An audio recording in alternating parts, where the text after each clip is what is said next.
Hello everyone, I'm Nick from nextstepnick.com and today we're going to talk about Sands of Salzaar. So, full disclosure, I was sent a code for this game, so please bear that in mind whilst you're watching my opinions and sort of thoughts here. But I've really enjoyed it, to be honest. It's very different. This is the English translation of a game that apparently is quite popular in China. There's this whole gameplay loop of you're playing as your character who you customise at the start of the game, and then you're exploring this world, finding different items, dealing with things like quests and fighting and battling and maintaining a party.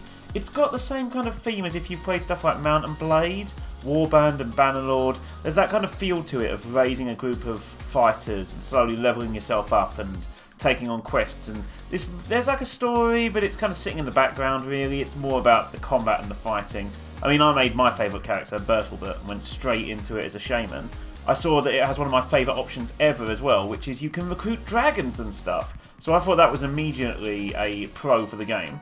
There's a lot of stuff you can do in regard to customization at the moment, so there's a lot of different characters you can play as. They all have different things like skills. Some of them can use magic like Arcana. Some of them are more likely to have more followers at the start or different attack abilities, those kind of things. And I enjoyed that. I like the fact there's a lot of flexibility to this.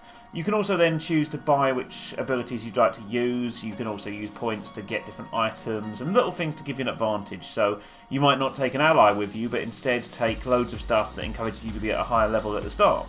And that can come in handy because the battling, it looks chaotic and it is quite chaotic, but it's also quite hard if you haven't got the right skills. It goes from being easy and basic, a bit like in the same way an MMO does, to being complex. And there's a lot of systems you have to take control of here. You've got a trading system, you've got a food system, you've got a levelling up system, you've got systems in regard to actually buying trade packages and things like that, so you can even trade.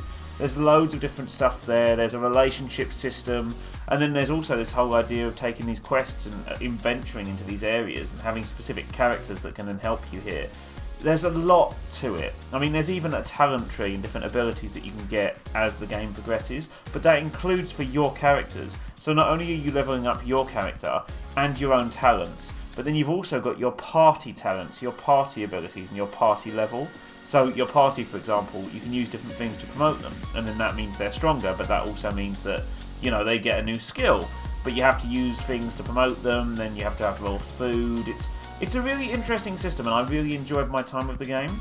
But I would say the thing about it is that it's difficult and hard to get hold of when you first start playing. It can be a little bit confusing. There's even stuff like this, like there's a raid system where you can actually pick which bases to attack when you're attacking an outpost, selecting where your troops go. There's a lot to it. That's the thing I would say about this game. There's a lot to it. It's hard to grasp at first, and I'll be honest, I think it needs polishing. I've had fun with it, but also some of the fights aren't that fun. I mean, here, for example, if you're not the right level, you can't always tell until you're in a fight, and then you're just running away for the rest of the fight.